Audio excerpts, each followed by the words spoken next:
This is NC Spin, an unrehearsed discussion on issues of interest to North Carolinians. Now, here is your moderator, Tom Campbell. Welcome. You've heard and read the spin the media and the politicians have put on the issues of the day. To get the correct spin on what's going on in North Carolina, let's introduce you to our panel of experts. They include political consultant Doug Raymond, NC Policy Watch's Chris Fitzsimon, Syndicated columnist and soon to be released new publisher, a new book, John Hood, and former Lieutenant Governor Dennis Wicker. And Dennis, I can't tell you how wonderful it is to have you back on this show. So many of your friends have been worried about you and praying about you over the past few months, and you look great, and we're glad to have you back. Thank you very much, Tom. On this week's show, we're going to talk about yet another budget deadline missed and when we can expect a state budget. We'll take a closer look at the new public-private partnership we created for economic development and ask how well it's working.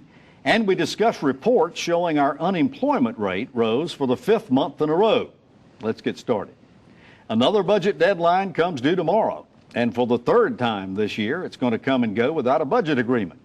Lawmakers may have agreed how much they're going to spend, but they're far apart on where and how to spend the money. Chris, what are the stumbling blocks to getting a budget agreement? Well, now it's pretty much all the details. The middle of last week, the House and Senate had already agreed, as you mentioned, to a budget number of roughly $21.7 billion. This past week, they figured out one big piece, which is a compensation for teachers and state employees, which I think is a bad decision. They're going to give every teacher and state employee $750 bonus, not a salary increase. Raise the teacher starting pay to $35,000 as they had promised. And some teachers who have been working under the STEP system will get a STEP increase. But remember, this is not a salary increase at all. This doesn't affect their retirement. They don't, next year when they take up the budget again, the salary goes back to what it was before. And surely with a revenue surplus and the way the economy is going, we could give teachers and state employees more than, what does it come to, $62 a month over a year. But that being said, that's a huge stumbling block to getting the budget done. Now the subcommittees, who also have their targets, they'll start working. They'll be working. They've been working all this weekend, I would expect, and I think we'll probably Dennis, wrap up. You've sat through many a budget session. In fact, the longest one was back in 1998, if I remember correctly. We went 122 days past the deadline for passing a budget. You've gone through a lot of this. What really are the problems that are being caused by being late with a budget? Well, there just seems to be a very strong philosophical difference between the Senate and the House, particularly when it comes to tax policy. The Senate, I think they feel like that tax policy should be part of economic development, and the House has just dug in on that. They say it ought to be separated. What problems is this causing out in North Carolina? I mean, oh, well, you know, you can take your pick, but for example, school systems are not able to tell how many teachers they can hire. They're not able to tell whether or not they can hire teachers' assistants. Community college can't plan for their student enrollment. It's causing a lot of problems all out there in the hinterlands. Doug, I was interested in a blog that Gary Pierce posted earlier this week, and he said a former retired lobbyist wrote him, and he said, what is everybody so upset for? The democratic process is just working. It's doing what it's supposed to be doing. And it means that no one house or no one faction is running wild over the other one. Are we perhaps putting too much emphasis on this budget delay, or is it really that big a deal?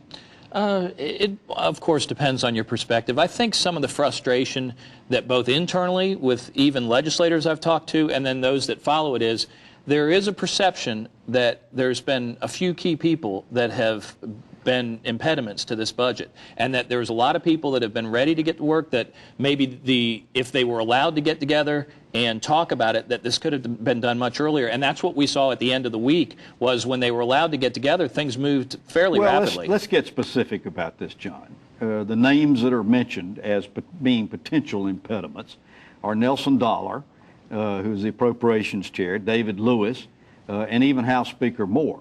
You think that's accurate? I mean, the conservative bloggers are going crazy about this. Well, I would assume that those individuals are being blamed for the delay by members of the Senate, be my guess, and some in the House. And I don't know, maybe that's true. I think it is a mistake for the Republicans to discount the damage that this delay has done. They say, well, the general public is not focused on day-to-day operations of the General Assembly. That's true. That's absolutely true. People have other things to do, particularly during the summer. But the Republicans had until recently actually successfully negotiated budgets out, sometimes before the beginning of the fiscal year or shortly afterwards. They should have done that this year. They could have done it this year. I think not only should they have been talking more and more directly and gotten a lot more done in July and August, I actually think they should have been talking back in the spring, coordinating it better so that the two budgets were not so wildly disparate at the beginning. Chris, I want to dovetail on that. Okay, Medicaid has been a big stumbling block, we understand. They've pretty well agreed that they're going to form a hybrid MCO, PLE kind of reform. The big question we understand that is still hanging up is whether Medicaid is going to be put in a separate agency or whether it is going to remain under the Department of Health and Human Services. What are you hearing about this? Well, I think that is one, although I think in the final analysis that may stay as in the Department of Health and Human Services. I don't know for sure. I do think they're close. Senator Heiss said this past week they were now going around the edges of it. They've gotten the big philosophical agreement done. And I agree with John. I thought it was, the Democrats missed some deadlines. The Republicans promised to be more open and transparent. And I think it was 2009, Senator Berger said a budget delay is a sign of incompetence. And of course, he was talking about the Democrats who were 2 weeks late with the budget, and now we're in September, and the Republicans don't have a budget. I don't think this is an insurmountable thing, but what is confusing to me is, as John mentioned, I don't understand why the two sides weren't talking more all session. Surely they're going to have different priorities, but they shouldn't have had dramatically different budgets. Tom, you mentioned earlier about what was happening, that's kind of the residual effects of this. Two things that I think, one, in my opinion, more important than the others. The counties had to have their budgets done, some of them extended for a month. So let's take schools, because they're always the biggest line item. They made estimates on where they thought their budget needs to be, and common sense is they're going to estimate high to make sure they're not cut short. Let's say this budget comes in and it's under those estimates.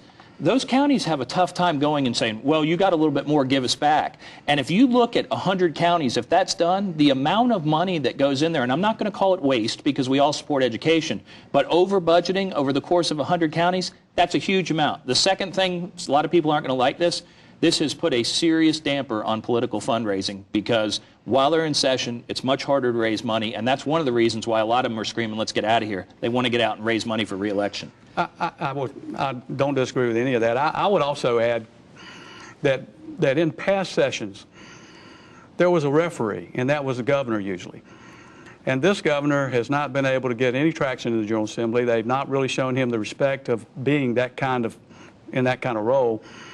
And with supermajorities, they're just, some ways apart on a lot of issues, and it's just held them up. And if he threatens a veto, they can overrule him. They may overrule him. Well, I'm sure we'll be talking about it as the summer wears on. The new deadline, we understand, is going to be, what, September 21st? 18th.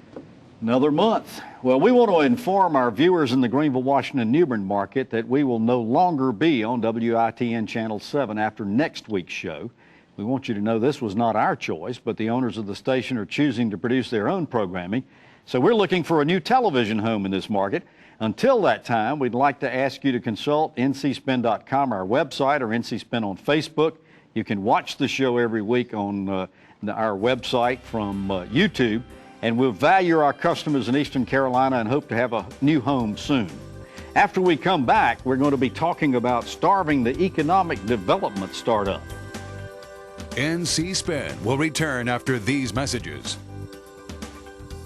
Phones are getting smarter, cars more efficient, TVs bigger and more stunning. Imagine the same innovation from agriculture.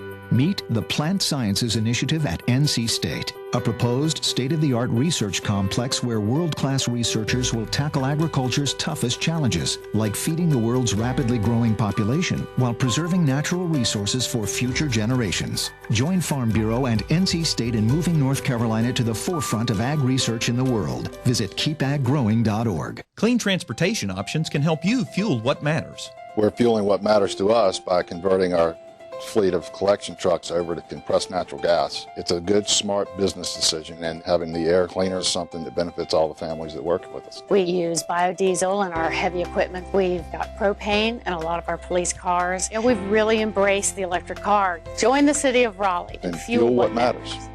To learn how you can fuel what matters, visit fuelwhatmatters.org.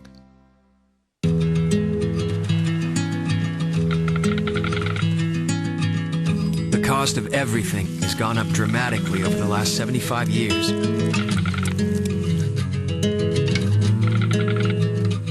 With one exception, keeping electricity affordable. That's the power of your co-op membership. Learn more at togetherwesave.com.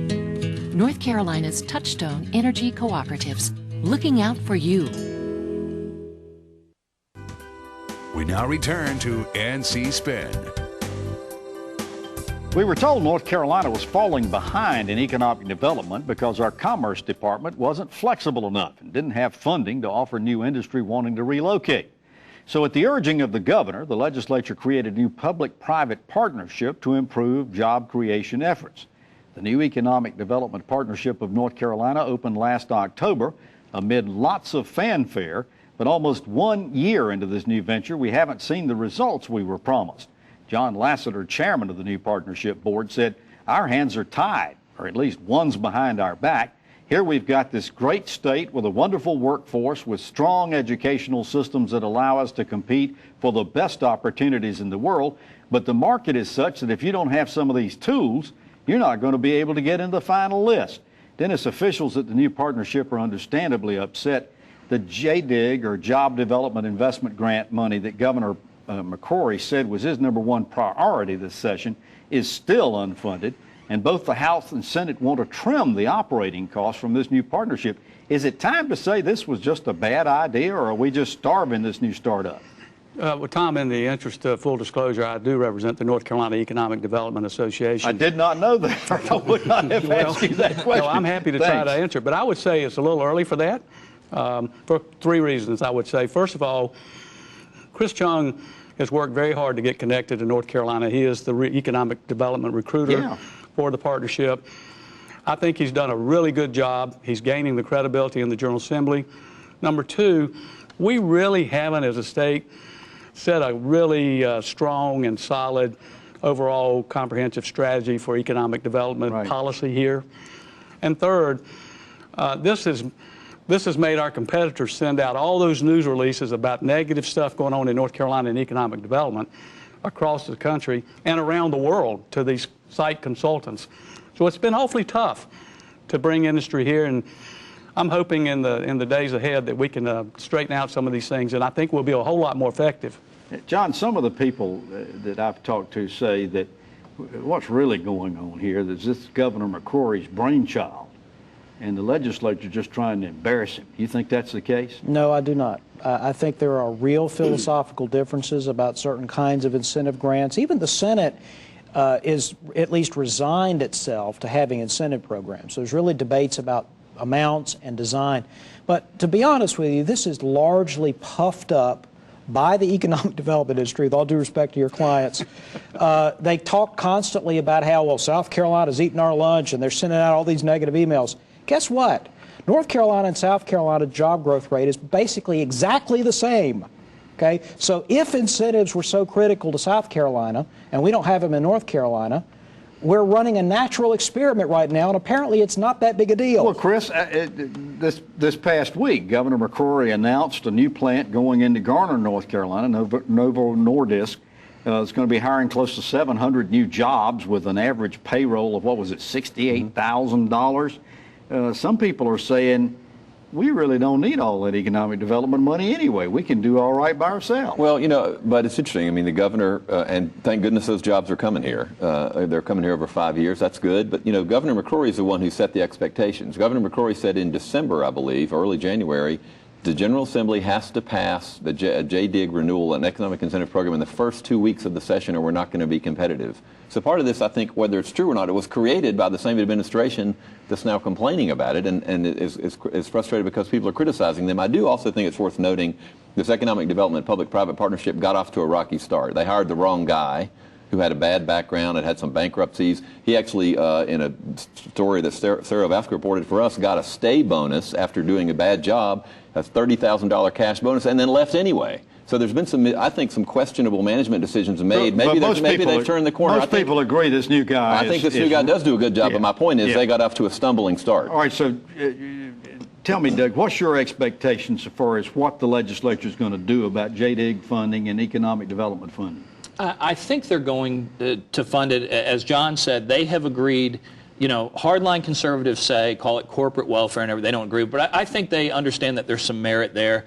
I just think a lot of this, as a Republican, it's been uncomfortable to watch, but also a lot of this was exacerbated by the whole talk about the proposed Volvo plant in Rocky Mount, which the people that follow it closely knew very early on that plant, Volvo was looking for a place near a port, and it was constantly hung out there. If you don't give us this money, we're going to lose Volvo. And I don't think the legislature, and in particular the Senate, liked that, and it kind of made them dig in their heels a little bit stronger than they would have. But I think eventually they're going to fund it at some level. So, John, back to you. What do you think the future for this new economic development partnership is? No, I think they're not. I think Dennis is right. It's going to be given more time. I think people see that even if they don't like the current structure, going back would actually really create a black eye for the state. I don't think that's what it's in the offing. I think really the debate is at this point about the amounts into the fund, and I think that Doug is right. They'll make a deal on it. All right. After these messages, we're going to ask if our unemployment rate is going in the wrong direction.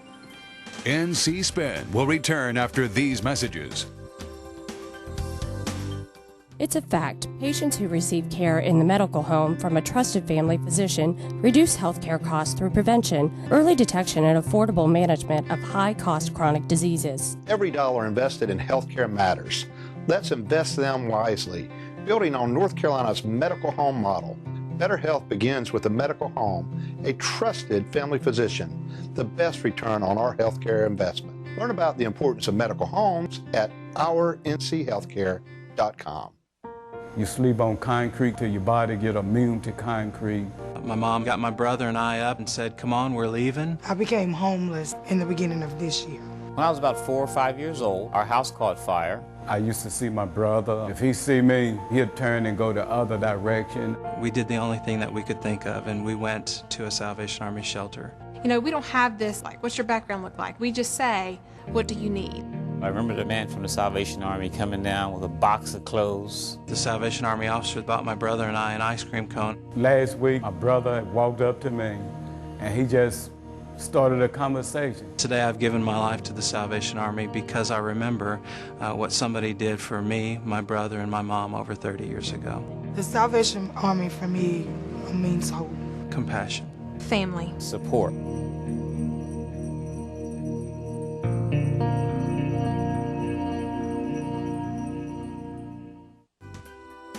We now return to NC Spin. For the fifth month in a row, North Carolina's unemployment rate increased from a low of 5.3%. July's report showed 5.9% are unemployed. We rank 37th in the nation. There's several surveys that are combined and conflicting information even sometimes about unemployment. For instance, one showed our unemployment rate rose while the number of jobs increased. Meanwhile, our legislature wants to make those unemployed increase the number of applications they make from 2 to 5 per week. Doug, when the legislature passed tax reforms in 2013, one of the fundamental stones of this was to cut corporate taxes so more jobs would be created and more people put to work. Now, our unemployment rate dropped for a while, but as we've said, it's risen for the past 5 months. Does this tell us these tax cuts aren't achieving the results we were promised? Well, all that's debatable, but I want to start off by a little bone to pick. I didn't know there was going to be math on this test. I have spent hours going through unemployment numbers, and this is some mind-boggling stuff. This is more of a John question than a Doug question, but I'll tell you what I did see is initially North Carolina, before that tax cut, North Carolina's rate as compared to the United States rate was very unfavorable. Then it got real favorable, but you're absolutely right. In the last few months, it's gone in a direction, and I don't care who you are, you don't want to see those numbers.